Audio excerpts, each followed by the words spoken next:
Some people walk beside us every day. And yet, we never really see them.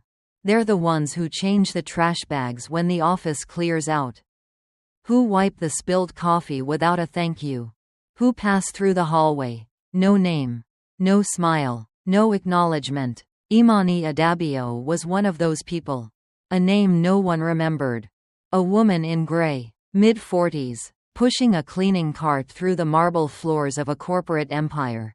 A place where everything shined, except the way people treated each other. But here's the irony. The people the world chooses not to see often see everything. They hear the things no one thinks they hear. They witness who we really are, not when the cameras are on, but when we think no one is watching. Before we begin, tell us in the comments. I've been underestimated too. If you've ever felt dismissed, overlooked, made to feel like you didn't belong, then this story is for you. Because this isn't just about a janitor receiving a wedding invitation. It's about a trap dressed in gold foil, a silent revenge without shouting, and a woman who was supposed to be the joke, but showed up like royalty. What happened next? No one saw it coming. But to understand the moment that silenced an entire courtyard, we have to start at the bottom, where the floors are polished, and dignity is walked over like dirt. Part 1. The woman everyone walked past. Let's begin with the last time someone actually looked at her. Years ago. Every morning, before the city stretched its limbs and the buildings yawned awake, she was already there, long before the espresso machines hissed, before the elevator lights blinked on, before the first stilettos clacked across the marble lobby. Immani was there, wearing worn-out gloves, gray uniform, eyes forward, head down, back straight. At 43, her spine carried more than a mop. It carried silence. Years of it. The kind that doesn't just sit on your shoulders. It crawls into your voice and tells it to stay quiet. She wasn't always this invisible. But invisibility, she learned, was a kind of armor. The less they saw, the less they hurt.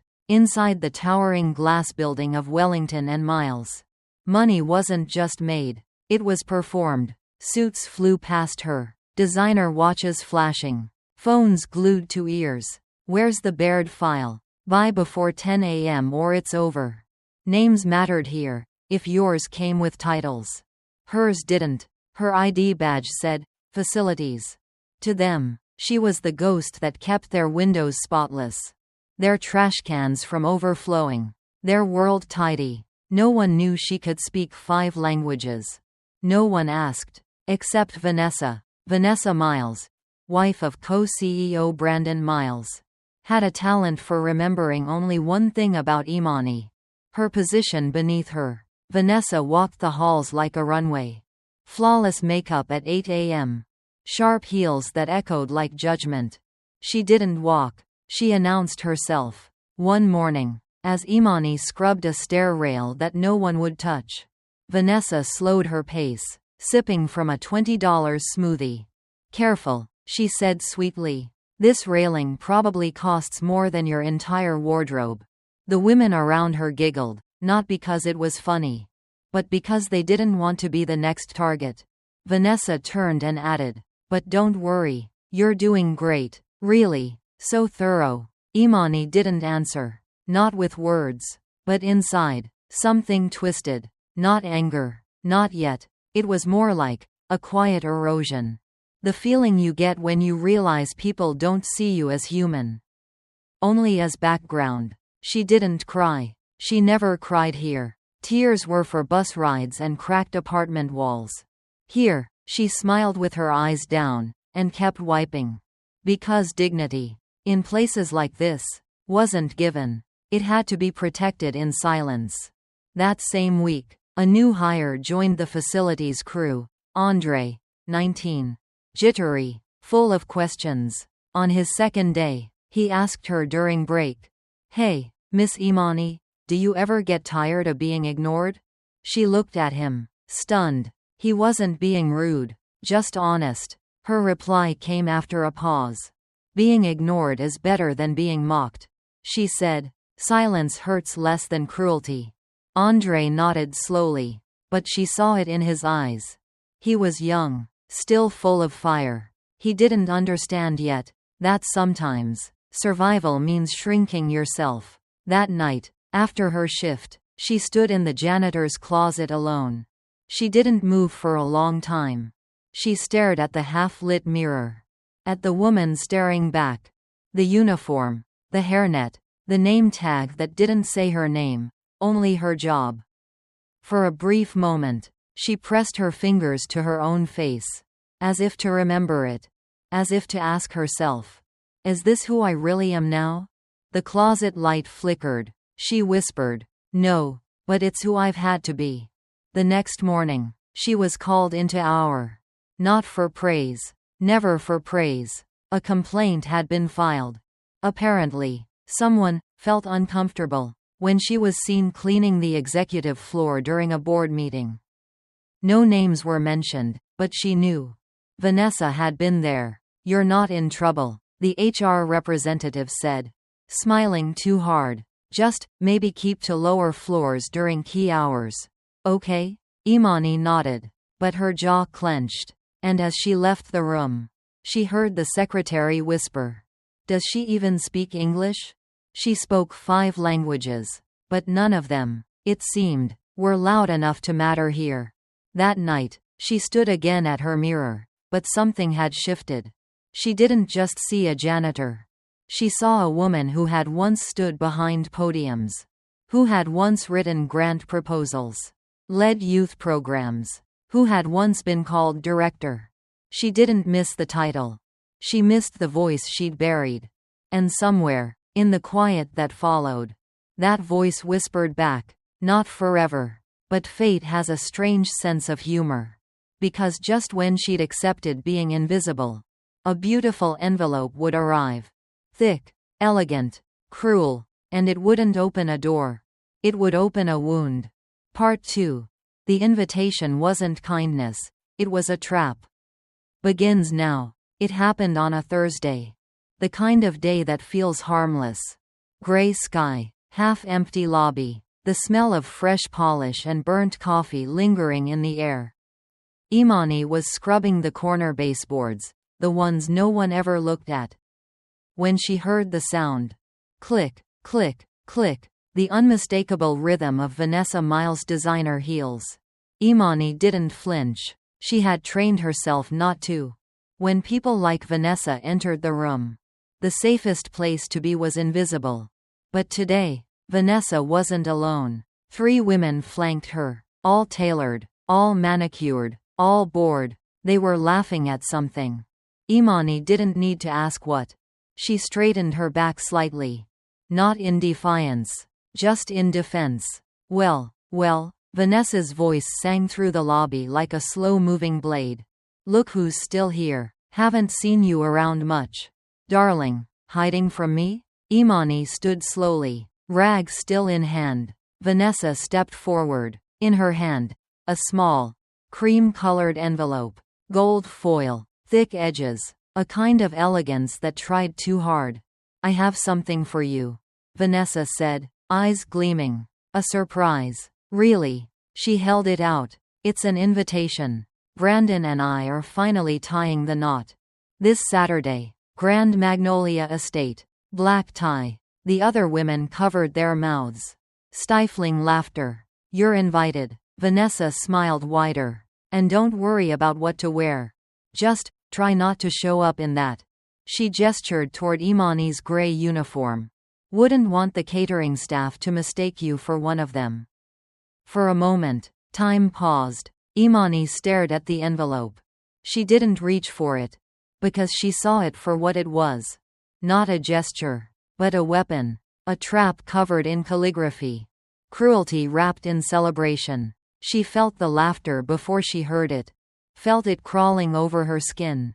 Her throat tightened. Her chest burned. But her face remained still. She reached out slowly. Took the envelope with both hands like it was glass. And in a calm, low voice, she said, "Thank you." Vanessa blinked. "Oh, how sweet," she said, lips curled. She said thank you. Later that day, Immani sat in the dim break room, staring at the envelope. Across from her, Andre unwrapped a granola bar and watched her in silence. You okay? He asked gently. She didn't look up. I don't know, she said. I'm not sure if this is an invitation. Or a reminder. A reminder of what? That I'm not part of their world. Not even close. But they want to make sure I know that. Loudly, publicly. Andre hesitated, then said, then don't go. Immani finally looked at him. And her voice dropped lower. If I don't go, they win. If I go, they still win. That's the trap. That night, in her one-bedroom apartment, she sat at the edge of the bed, the invitation resting on her lap like it was heavy. She traced her fingers along the golden letters. You are cordially invited to the wedding of Vanessa Collins and Brandon Miles. Cordially. What a word. She could barely afford groceries. She hadn't worn a dress in 5 years. She didn't own heels. She didn't even own hope some days. She stood and looked at herself in the mirror. Her reflection stared back, tired eyes, worn hands, an old uniform. But beneath that was something else. A fire. Something buried. She walked to the shelf, pulled down a photo frame with a cracked corner. Her mother, in a simple cotton dress, smiling. A handwritten note taped to the back. Dignity isn't what the world gives you. It's what you carry when no one else sees it. Immani sat down, closed her eyes, and let herself cry, not just for today, but for every moment of smallness she had swallowed just to survive. The envelope still lay in her lap. But this time, when she looked at it, she didn't see a trap. She saw a test. And somewhere inside, a voice whispered, you don't get to decide if I belong. I do. But even then, even with all that pain, Immani had no idea that the past she'd buried years ago, the life she left behind, was about to come crashing back into her present. Part 3. The past she buried, and the friend who never left, begins now. There are some parts of ourselves we lock away so tightly, we forget they were ever real. We bury them under bills, routines, under I'm fine, and just trying to get through the week. But the truth is, the past doesn't stay buried. Not when it was once powerful enough to move mountains. And Immani Adabio once moved mountains. That night, long after the city had gone to sleep, Immani stood in front of her closet, not looking for something to wear, but for something to remember. She reached for the top shelf, pulled down an old wooden box, taped and worn, the kind of box that holds not just memories, but the version of yourself you thought was gone. She laid it on her bed, hands trembling slightly, and slowly, she opened it. Inside, a faded certificate, founder and executive director, the Adabio Foundation. Photographs. Her on a stage, in a navy blazer, speaking to a room full of black youth. Newspaper clippings. Community leader funds 40 college scholarships. New mentorship program launches in Harlem. She stared at her own face. Younger, radiant, confident, and for a moment, she forgot how to breathe. Immani hadn't always scrubbed floors. She had once opened doors. Her father, a self-made entrepreneur, a legend in the community. Her mother, a schoolteacher with a spine made of steel and a laugh that filled rooms. They raised her with purpose, with pride. By 32, she had built a foundation that helped hundreds of underrepresented students access education, business training, and legal aid. She had grants, connections, a future. Until it all collapsed. She still remembered the day the auditors came. The look on the board's faces. How her name, was on documents she never signed. It wasn't a stranger who stole from her. It was Tessa, her cousin. Her own blood. Someone she had brought in to help with operations. Someone she had trusted with the books while she was too busy fundraising and mentoring to double-check. Tessa disappeared the day the news broke. Immani was left to explain a mess she hadn't made. The shame was louder than the truth. The press didn't care. The donors didn't ask. And in a matter of months, she lost everything. The foundation, her apartment, her parents, both gone within a year. Hearts broken not from illness, but from disgrace. She didn't fight back, didn't sue, didn't defend herself. Because when the world already thinks you're guilty, defending yourself feels like begging. So she disappeared, took a job cleaning buildings at night, told herself it was temporary. 10 years later, she was still scrubbing other people's success. At the bottom of the box, a folded note, yellowed at the edges. Just 2 lines, handwritten. If you ever need me, call. Doesn't matter when. I'll come. Helena. Helena Vargas. The fashion designer. The firebrand. The girl she met in college who showed up at her first community fundraiser with a sketchbook and a dream. Immani had once given Helena her first grant. Now, she looked down at her phone. Fingers hovering. Heart pounding. 10 years of silence. But she pressed call anyway. The phone rang once. Twice. Then, hello? A beat. Helena? It's me. It's Immani. Silence. Sharp breath. Then, Immani Adabio? Oh my God, are you okay? Where are you? Immani closed her eyes. Tears welled. Voice barely holding together. I need you. I think it's time that they remember who I really am. The next morning, a sleek black SUV pulled up to the curb. The door opened. Out stepped Helena. Sunglasses, power heels, confidence wrapped in tailored navy blue. A woman who had built her own empire, but had never forgotten who helped her start it. She saw Immani waiting by the stairs. And for a second, she just froze. Then she smiled. The kind of smile that says, "You're still here." I never stopped believing. They embraced. Tightly. Quietly. And Helena whispered in her ear, "You didn't call me for help. You called me to remind you who the hell you are. And I've got you." Inside the apartment, they spread out the old documents. Photos, headlines, plans. Helena pulled out her sketchbook. "So, when you walk into that wedding," she asked, "how do you want them to see you?" Immani didn't hesitate. "I want them to see the woman they tried to erase. And failed." Helena's smile turned razor sharp. "Then let's get to work." Part 4. Not just a dress, but a declaration. Begins now. A dress is just fabric. Thread, seams, design. But in the right hands, with the right woman, a dress becomes something more. It becomes a shield, a sword, a truth wrapped in satin. This wasn't about showing up pretty. It was about showing up powerful. And Immani was finally ready to stop asking permission. Helena's studio smelled like jasmine and fire. Sketches were pinned to every wall. Bolts of fabric spilled like waterfalls across the floor. It was chaos, elegant, purposeful chaos. At the center stood Helena, tablet in hand. At the window stood Immani, arms crossed, jaw set, watching the city like it owed her something. "So," Helena said, not looking up, "tell me, how do you want them to see you the moment you step out of that car?" Immani's voice was low, even, like someone they should have never forgotten.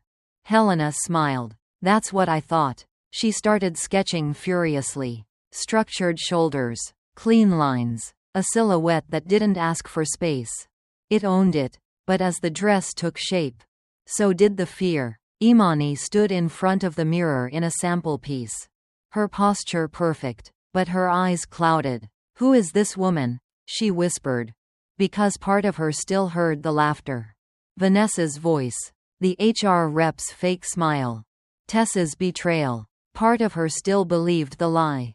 That silence was survival. But then she caught Helena watching her. "You don't have to fake strength with me," Helena said. "You are strength. All we're doing is letting the world see it." Later that afternoon, while adjusting the hem, Helena's assistant, Sophia, Paused. "Miss Immani," she said quietly, "can I ask you something?" Immani nodded. Sophia bit her lip. "My mom used to talk about you. She said your foundation helped her get into nursing school.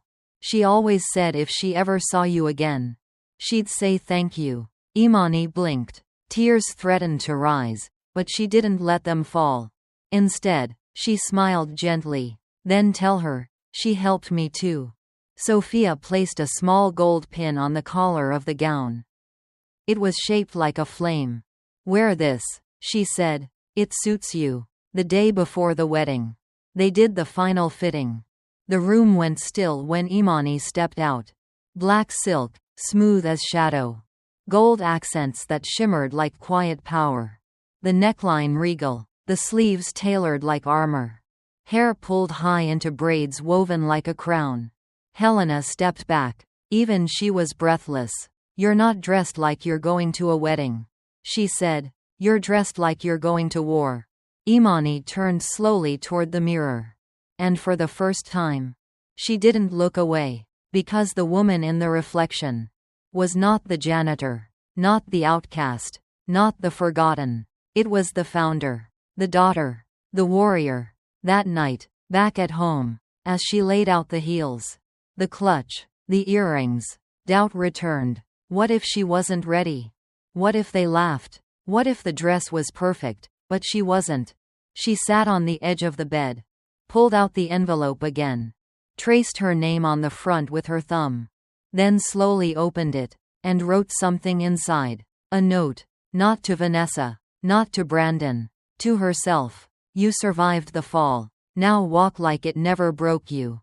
She sealed it again. Because this time, she wasn't just going to show up. She was going to arrive. The next day, the sun rose over Grand Magnolia Estate.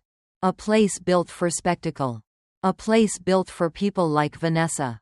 But not this time. Because that evening, when the cars pulled up, and the music started, and the guests sipped champagne under chandeliers strung between trees, a new kind of guest was about to arrive.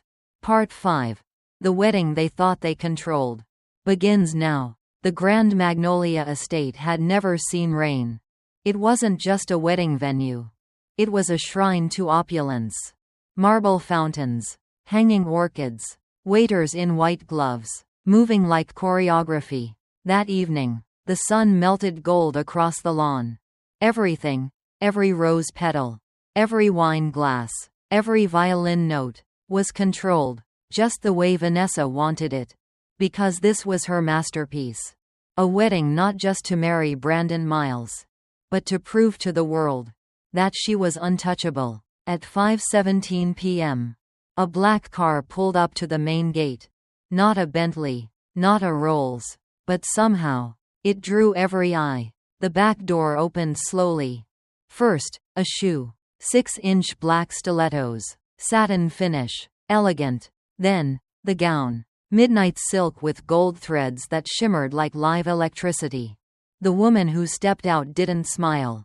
She didn't pose. She didn't need to. Because royalty never needs permission. The music didn't stop. But the guests did. Chatter faded. Forks hovered in the air. One woman gasped. "Is she someone famous?" Another whispered, "I think I know her, but I don't know from where." Vanessa, from her throne of white hydrangeas, felt it first. That shift in air. That ripple of something she couldn't name. But instantly hated. She turned. And froze. It was supposed to be a joke. A social execution. A punchline dressed up in gold foil.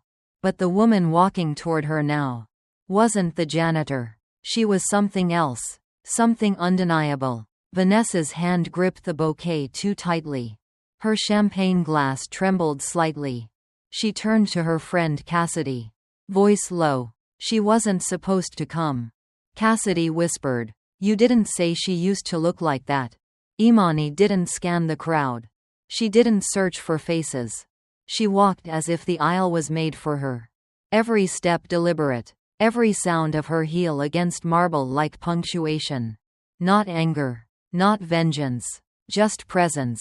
Brandon turned from the stage. His eyes widened. Immani? For a moment, he forgot his own wedding.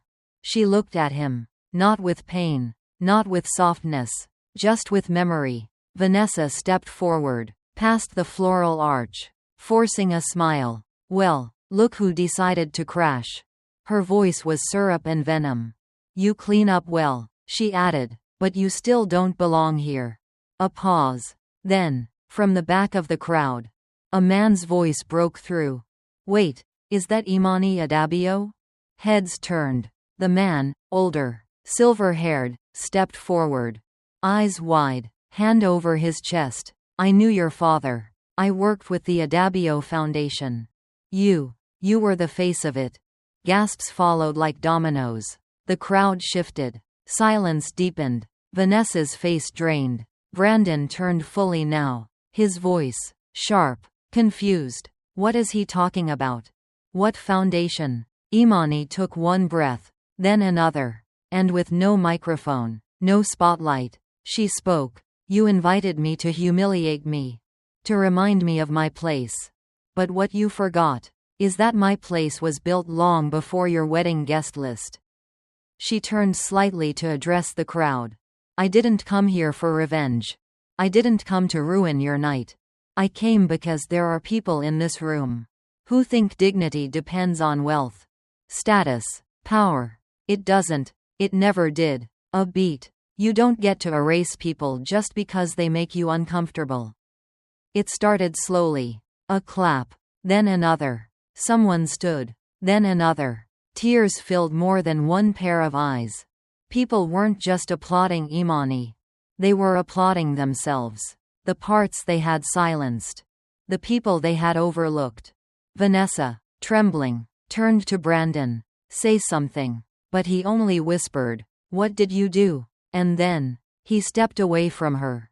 Vanessa's facade cracked. Eyes darting. Breath quick. She dropped her bouquet. Turned. And ran. Through petals. Past tables. Out of her own wedding. Because power, when built on cruelty, doesn't collapse loudly. It unravels quietly. Immani stood still. Not gloating. Not triumphant. Just calm. Because this wasn't about revenge. It was about reclaiming what the world tried to bury. And for the first time in years, they saw her. Helena waited near the garden gate. Arms folded. Smiling. When Immani reached her, Helena asked softly, so, was it enough? Immani looked back one last time at the people.